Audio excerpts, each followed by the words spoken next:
In the shadowed coliseum of Corinth, the air reeked of blood and incense. A sweat-stained temple butcher in patched leather stood before polished Lord Valerian and his silk-robed circle. Valerian's voice cut sharper than any blade. "That rusty skinning knife of yours couldn't carve a roast, let alone face the gods' chosen. Crawl back to your awful pile, peasant." The shove came hard. Thorne hit the dirt hard enough to taste grit between his teeth. Laughter rolled down from the marble tiers like thunder. 6 months later, the same arena would watch Lord Valerian kneel in ashes while the butcher's true name echoed from every banner. What was hiding beneath all that rust? Thorne pushed himself up slowly. The laughter still rang in his ears as he brushed dust from his stained apron. 23 years old. No title. No spark of divinity. Just calloused hands that had spent a lifetime opening the throats of sacrificial rams so the priests could read the future in their entrails. He had come to Corinth for one reason only: to chase the ghost of the parents who had left him on the fog-choked slopes of Mount Ether as an infant. Instead, he had found mockery dressed in gold thread. The aging ritual master who had found him that misty dawn had raised him in the shadow of the temples. No noble blood had ever been claimed. No divine blessing had ever settled on his shoulders. Only a worn bronze medallion the size of a man's palm that he kept hidden beneath his apron like a shameful secret. Its edges were smooth from years of nervous fingers tracing the strange markings no priest could read. Tonight, that medallion felt heavier than the rams he dragged to the altar. Valerian adjusted the emerald clasp at his throat and turned away as though the butcher had already ceased to exist.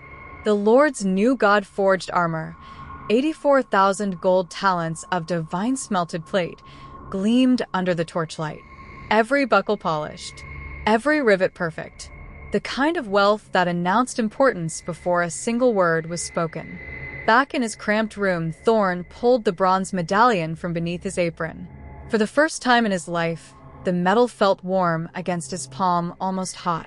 He closed his fist around it and felt something ancient stir in his blood, something that had nothing to do with the arrogant gods who handed out blessings like party favors to men like Valerian. Each night that followed, he returned to the yard alone. Each session peeled back another layer of a forgotten inheritance. Titanic blood, they would later call it. The ability to nullify divine blessings with nothing but edge and will. The medallion grew warmer with every breakthrough until it burned against his chest like a second heartbeat. Meanwhile, in the sunlit arenas above, Lord Valerian's arrogance swelled. He paraded his new armor before cheering crowds. He commissioned poets to sing of his coming victories. He never once looked down toward the stables where a butcher trained in silence. But the arena that had laughed at Thorne was already keeping its own secrets. And the blade that had only ever known the soft throats of rams was learning the taste of destiny, one invisible cut at a time. The arena's midday sun beat down like a hammer on bronze as Lord Valerian strode across the sand in his newest acquisition, a suit of articulated plate forged in the volcanic forges of Mount Etherus, each segment etched with golden filigree that caught the light like captured fire. His crimson cloak, trimmed in ermine, snapped behind him with every theatrical turn. 15,000 spectators roared his name. "Behold the champion the gods have chosen," he bellowed, voice carrying to the cheap seats where servants and butchers sat shoulder to shoulder. "The rest of you are merely decoration." His gaze flicked once toward the northern tunnel where the livestock pens began. There, half hidden by a wooden gate, stood Thorne in his blood-stained leather apron, sleeves rolled to the elbows, forearms still dark with the morning's work. Valerian's lip curled. "Even the rams know their place better than some," he added, loud enough for the front rows to hear and laugh. The insult landed like a lash. A cluster of lesser nobles near the royal box tittered behind jeweled fans. Thorne's jaw tightened, but he simply turned back to the iron gate and led another bleeding yearling toward the slaughter stones. That night, the medallion burned hotter than before. Thorne sat cross-legged on the dirt floor of the abandoned cistern beneath the arena's undercroft, the bronze disc resting against his sternum like a brand. Its surface now showed faint runes that had not been there a week earlier, spiraling glyphs that pulsed in time with his heartbeat. Each time he drew the long iron cleaver across the practice pillar he had hidden behind stacked wine barrels, the fracture lines appeared cleaner, deeper. The stone itself seemed to surrender before the edge ever touched it. He was mid-stroke when the new crisis found him. Footsteps. Soft leather soles on wet stone. 2 sets. Thorne froze, blade halfway raised. The cistern's damp air smelled of mildew and old blood. He slid the cleaver beneath a burlap sack and pulled the canvas tarp, the same one he had used on the temple pillar, over the damaged column. The fabric still carried the faint mineral scent of scorched basalt. Captain Valerian, commander of Valerian's personal guard, stepped into the light. His polished breastplate reflected the flame in distorted ripples. Beside him walked a slender woman in the gray robes of the temple archivists, her fingers stained with ink. The medallion against Thorne's chest flared with sudden heat, as though warning him. "Strange place for a butcher to be after dark," Valerian said. His voice echoed. The high priestess received reports of unauthorized vibrations in the lower foundations. Sounded almost like bells. Thorne kept his face blank, the face of a man who spent his days wrist-deep in offal. "Just checking the drainage, Captain. Rats get into the pipes this time of year. Smell them." He gestured vaguely at the dark water pooling near the far wall. The lie tasted of iron on his tongue. The archivist's eyes narrowed. She lifted her lantern higher. "That tarp. May I see what's under it?" For one frozen second the cistern held its breath. Thorne could feel the ancient blood in his veins answering the medallion's heat, a slow tidal surge that made his vision sharpen and his hearing separate every drip of condensation from the ceiling. He stepped aside. Valerian yanked the canvas away. Beneath it the pillar stood unmarked, perfectly smooth, the hairline fractures somehow sealed by the same impossible will that had made them. Only the faintest trace of scorched stone lingered in the air, like the ghost of a blacksmith's forge. The captain grunted. "Looks ordinary enough." But the archivist was not so easily fooled. She reached out and laid her palm flat against the basalt. A faint blue glow kindled beneath her fingers, a minor divination blessing granted by the lesser gods. The light pulsed once, twice, then sputtered and died like a candle dropped in water. Her eyes widened. "Nullified," she whispered. "The blessing is gone, as though it never existed." Valerian's hand dropped to the sword at his hip. "Explain yourself, butcher." Thorne met the man's stare without flinching. In that moment the medallion flared so hot it nearly blistered the skin beneath his rough tunic. Something older than any temple stirred behind his eyes. Not rage, but recognition. Before either intruder could draw steel, the sound of distant trumpets rolled down from the arena above. Midnight drills for the upcoming Grand Solstice melee. The interruption bought Thorne a single heartbeat. He chose his words with the precision of a man who had once commanded legions instead of livestock. "Some stones remember older masters than yours, Captain. Best leave them sleeping." Valerian's face darkened, but the archivist gripped his forearm. "We report this to Lord Valerian at first light," she hissed. "Whatever game you're playing ends tomorrow." They backed away, lanterns swinging, footsteps retreating up the slick stairs. Only when the last echo vanished did Thorne allow himself to exhale. The medallion cooled to a gentle warmth, almost soothing now, as though approving his restraint.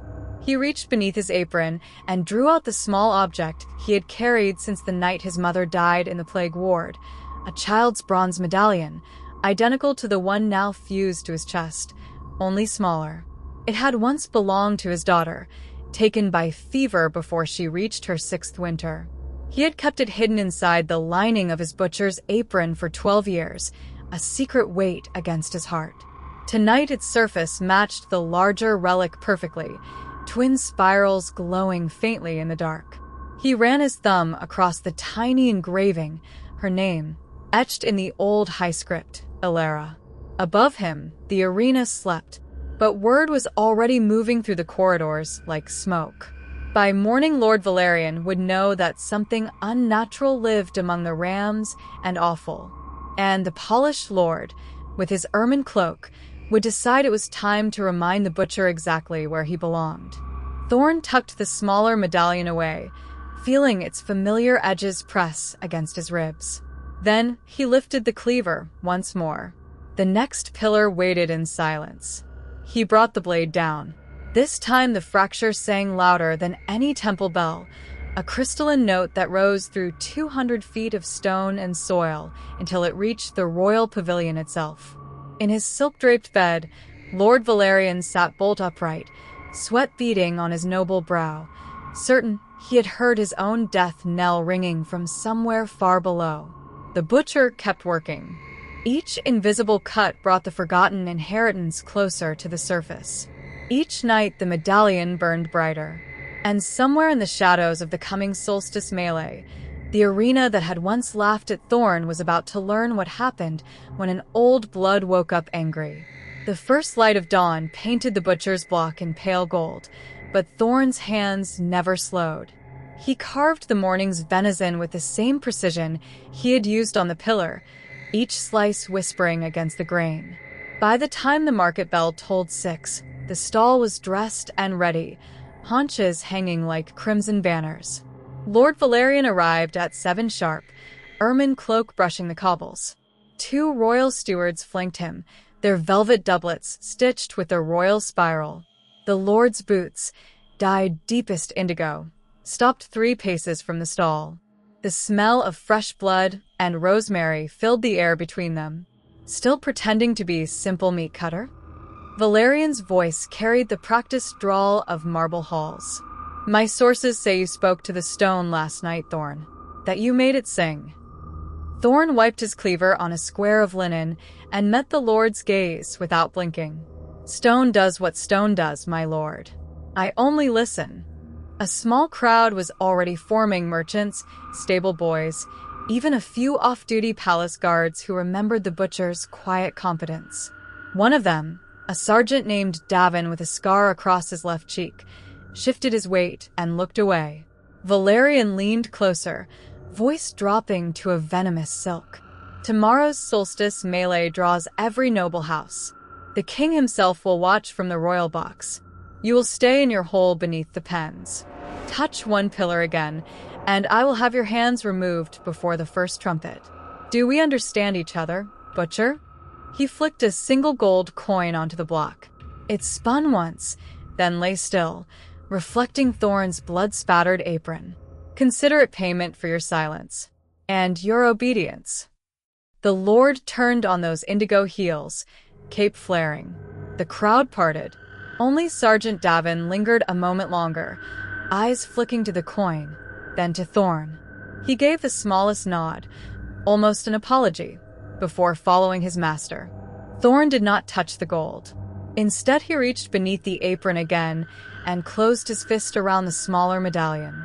Its bronze had grown warm, almost feverish, as though Ilera's name burned against his palm. The twin spirals pulsed once, in perfect rhythm with the larger relic fused above his heart. He worked through the day in silence, weighing livers, trimming fat, quoting prices in the same flat tone he had used for 12 years. But every customer who left carried a new rumor. By noon, the palace kitchens buzzed with it. By 3, the stables knew. By dusk, even the lowest scullery maids whispered of the butcher who made pillars weep music. That night, the arena tunnels felt narrower, the air thicker with coming rain. Thorne descended the slick stairs again at the 10th hour, lantern unlit. The medallion on his chest now glowed steady amber, lighting his way like a second moon. He stopped before the second pillar, this one thicker, veined with quartz that caught the light and threw it back in fractured rainbows. He raised the cleaver. Before the blade fell, a new sound stopped him, the scrape of steel on stone, followed by the unmistakable click of a crossbow being cocked. 3 figures stepped from the shadows, 2 palace enforcers in blackened mail, and between them a slim woman in a hooded crimson cloak. Her face was half hidden, but the silver torque at her throat marked her as Lady Serene, Valerian's own cousin and master of the royal archives. The smell of aged vellum and myrrh drifted from her robes. "Drop it," she ordered, voice low and precise. "Or I put a bolt through the hand that holds it." Thorne lowered the cleaver an inch. The medallion flared hotter. Lady Serene's eyes narrowed at the glow leaking between the gaps of his apron. "What are you?" He answered with a question of his own. "Did your cousin tell you what happened to the Eastern Aqueduct last spring? The one that failed at midnight and somehow repaired itself by dawn." One of the enforcers snorted. The other shifted his grip on the crossbow. Thorne continued, calm as a surgeon. 287 feet of collapsed granite. No crew could reach it in time. Yet the water flowed again at first light. "Strange, isn't it?" Lady Serene's had slipped back an inch. Torchlight revealed sharp cheekbones and eyes the color of storm glass. For the first time, she looked uncertain. Thorne let the smaller medallion slide from beneath his apron, dangling from its frayed cord. The child-sized spiral caught the light, twinned to the one burning beneath his shirt. Alara's name glinted between them. "My daughter carried this the night the plague took her," he said quietly. "She was 5 winters and 3 days old. I buried her beneath the old yew in the lower necropolis. The same yew whose roots now twine through the forgotten foundations of this arena. Blood remembers blood, my lady, even when lords forget." The crossbow wavered. From far above came the sudden clatter of running boots, more men, summoned by some unseen signal. The tunnel was about to fill. Lady Serene stepped forward until the tip of her crossbow nearly touched the smaller medallion. Her voice dropped to a whisper only Thorne could hear. "Valerian thinks you are a threat to be crushed before the solstice. I begin to wonder if you are the only thing still holding these stones together." Thorne's thumb traced Alara's engraved name. The warmth spread through his chest like forgiveness. "Tomorrow," he told her, "your cousin will stand in the royal box wearing that ermine cloak. He will expect applause when the butcher is dragged away in chains." He lifted the cleaver again. The blade caught the medallion's amber light and threw it across the quartz veins of the pillar. "Instead," Thorne said, "the arena will remember whose blood first raised these walls, and whose blood still keeps them standing." The crossbow clicked as Lady Serene lowered it. Her 2 enforcers exchanged uneasy glances. Above them, the footsteps grew louder, closer. Lanterns flickered at the top of the stairs. Thorne brought the cleaver down. The second pillar answered with a note so pure it rattled the iron rings in the distant beast pens. Dust sifted from the ceiling like pale snow. The sound rolled upward through 214 feet of bedrock until it emerged inside the royal pavilion once more. This time Lord Valerian did not sit bolt upright. He stood at the window in his night robe, certain he had heard his own death knell ringing from somewhere far below. Down below, Thorne wiped the cleaver clean. The smaller medallion cooled against his ribs, but its glow had not faded. If anything, it now matched the steady heartbeat of the larger relic fused to his chest, 2 spirals turning in perfect, ancient synchrony. He looked up the tunnel toward the approaching lanterns. The grind had only just begun. The lanterns spilled down the stair like molten gold, 20 guards in Valerian's crimson livery, halberds leveled. At their head marched Captain Lyrian, the same man who had once dragged Thorne from the arena gates 6 years earlier, calling him stable scrap, while the crowd laughed. Lyrian's boots rang on the court steps, each strike a small, deliberate insult. Thorne did not run. He simply folded the cleaver into its oilcloth sleeve and slipped the smaller medallion beneath his rough linen tunic. The larger relic against his sternum answered with a low, comforting pulse, as though the stone itself approved. He let the guards seize him. Iron manacles clicked around his wrists, cold, heavy, familiar. One of the soldiers muttered, "Thought the butcher was bigger," and the others snickered. Lady Serene watched from the shadows. crossbow now resting across her forearm, her expression unreadable. They marched him up 214 feet of spiraling stair, past dripping moss and forgotten torch sconces, until the night air of the royal precinct slapped his face. The palace complex loomed above the arena like a crown of obsidian and gold. Somewhere inside those towers, Alera's name was still carved into a forgotten cornerstone, proof that the first stones had answered to a commoner's blood, not a noble title. Dawn was 2 hours away. They threw him into the undercroft cells reserved for arena fodder. The door slammed. A single iron grate let in a blade of moonlight that fell directly onto the smaller medallion, now resting on the straw pallet. Thorne traced Alera's name again. The engraving had worn smooth over the years, yet the letters still caught that moonlight like fresh ink. He closed his eyes and let the twin relics speak to each other in the dark. 2 hearts, one ancient, one borrowed, beating in slow, deliberate time. By the time the first rooster crowed, the palace was already whispering. Lord Valerian had smashed a crystal decanter in fury. The stains still darkened the ermine hem of the cloak he would wear later that day.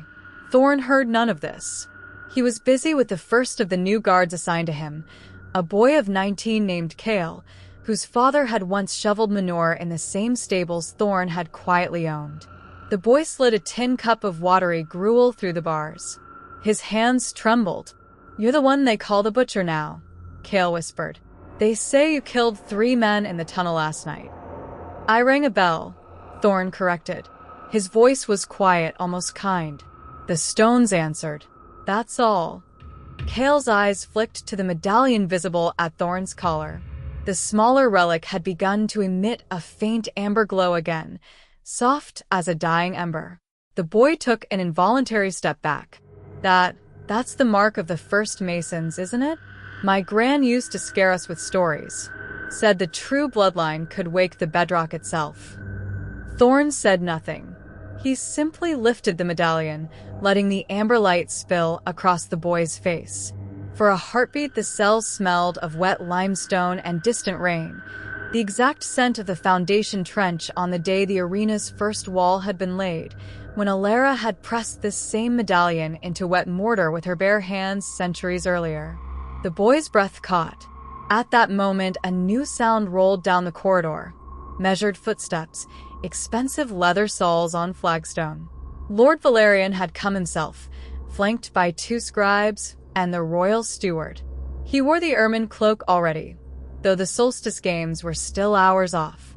Valerian stopped outside the cell. His gaze dropped to the medallion. Something flickered behind his aristocratic mask. Recognition, perhaps, or the first crack of doubt. "Still clinging to peasant superstition," he said, voice smooth as oiled steel. "That trinket will not save you from the arena at noon. The people need a spectacle. You will provide it on your knees." Thorne rose slowly. The manacles clinked. He did not raise his voice. "The stones remember who truly paid for them, my lord." Curious, isn't it? Valerian's jaw tightened. One scribe's quill scratched nervously across parchment. The lord stepped closer until only iron bars separated them. The ermine smelled of cedar and wealth. Thorne could see the tiny thread of gold woven into the cloak's collar, 18,000 crowns worth of vanity. "Tonight," Valerian hissed, low enough the scribes could not catch it, "your head will decorate the south gate.